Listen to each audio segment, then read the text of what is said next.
Shifting focus, after 8 months of being in jail, ousted AIADMK General Secretary VK Sasikala spent her first night outside prison last night. She is now on her way to Global Hospital to meet her ailing husband. Sasikala is staying at the residence of her sister-in-law Ilavarsi, who was also jailed along with her. Sasikala will largely spend her time at the Global Hospital attending to her ailing husband Natarajan. Even as the EPS government keeps a close eye on the limited freedom, CCTV cameras are now monitoring her movement. Her freedom comes with 5 conditions. She cannot speak to the media, she cannot meet party cadre, will only be allowed to meet her husband, she cannot attend any public event, and finally she cannot visit Pose Garden.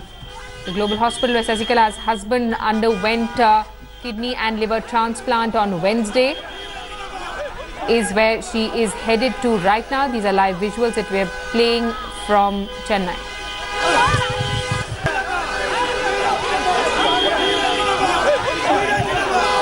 There are too many restrictions. Our General Secretary has been told not to meet anybody regarding politics, no political actions, nothing. In the history of India, this has not been done anywhere. For the first time in the history of India, General Secretary is being implied so many conditions to come out. So you feel they're insecure? Do you think EPS is insecure? Definitely they are insecure. There's no doubt in that. But this will have a political impact. Do you think? Does this show the strength of Sasikala? Yeah, actually, ministers claim that it does not create any impact.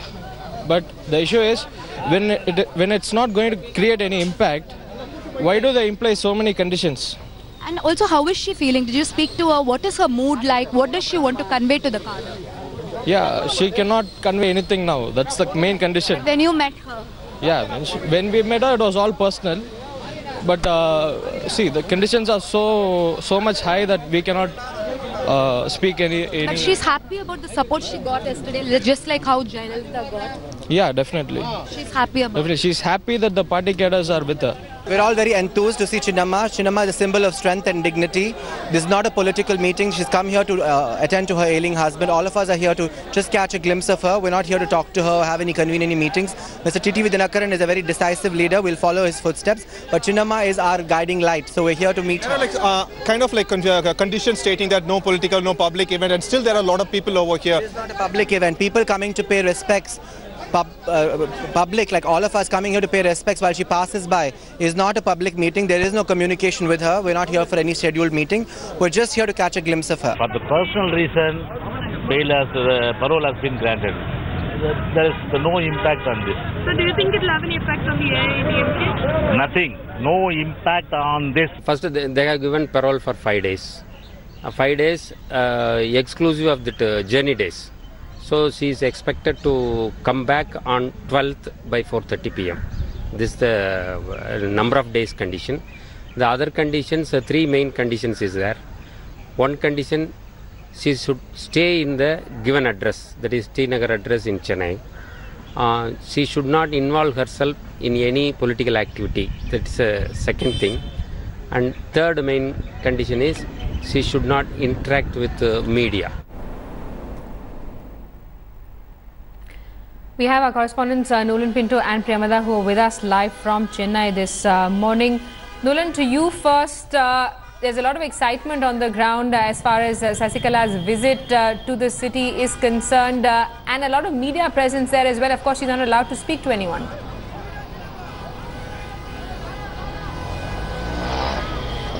Absolutely. In fact, I'm now standing right outside the hospital gate. This is the Gleneagles Global Health City, and security is tight. I'm actually going to ask my camera person to show you the supporters who have actually come over here. They are not allowed to come here. They do know the very stringent restrictions that the jail authorities in Karnataka have actually put forth in the parole, that she will not be able to meet supporters, she will not be able to speak to the cadres, and she will not be able to involve herself in any political activity, come what may. Now, in spite of that, they're all over here trying to catch a glimpse of her, hoping that when she reaches here, we are told that in the next 20 odd minutes to meet her, visit her ailing husband, that she might just at least wave to them. We have seen her, we actually chased her from Bengaluru right up to Chennai last night. Many places her supporters did try to come next to her. They shouted slogans. The only thing she did was smile, keep quiet, and fold her hands. She does know you make one mistake, there are chances that you will not get parole anytime soon. Right. But the condition of her husband, the medical bulletin that has actually come out from the hospital states that he is in the liver ICU. His condition will be critical for the next few days, but he's on the verge of recovery. On the verge of recovery, of course, underwent a liver and kidney transplant on Wednesday. Let's also get a word from Priyamvada, who's with us live. She's outside Ilavarsi's residence where Sasikala was staying last night. Priyamvada, there are strict restrictions that have been, put into place as far as Sasikala's parole goes. There are 5 clear conditions. Take us through them.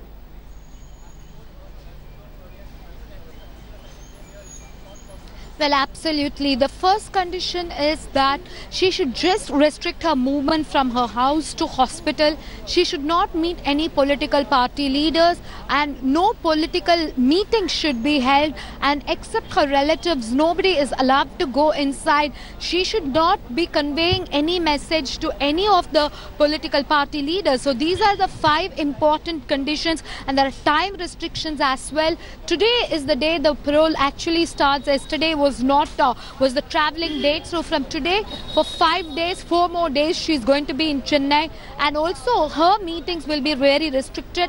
There is a escort, private and also the government escorts who are present.